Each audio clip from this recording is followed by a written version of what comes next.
Tidak ditemukan tanda kekerasan di tubuh mayat perempuan yang ditemukan di Jalan Diponegoro, Wamena, Kabupaten Jayawijaya, Minggu 24 Desember 2023.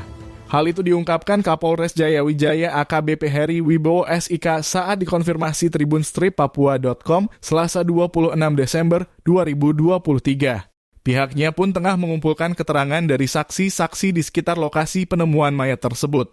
Untuk penyebab kematian korban masih dalam penyelidikan, selain itu kami juga masih berkoordinasi dengan pihak keluarga korban untuk mengetahui riwayat penyakit korban dan meminta keterangan dari sejumlah saksi, kata Kapolres. Dijelaskan mayat tersebut diketahui bernama Leni Mabel 40 tahun yang berasal dari distrik Kurulu. Dan ditemukan pukul 08.00 waktu Indonesia Timur di samping pagar di bawah pohon pisang. Setelah mendapat laporan tersebut, personil Polres Jayawijaya langsung menuju ke TKP untuk melakukan olah TKP dan mengevakuasi jenazah ke RSUD Wamena. Menurut keterangan saksi, korban pergi dari rumah sejak 15 November 2023 lalu, kemudian pagi tadi saksi mendapat kabar bahwa korban ditemukan dalam keadaan meninggal dunia, jelas Kapolres.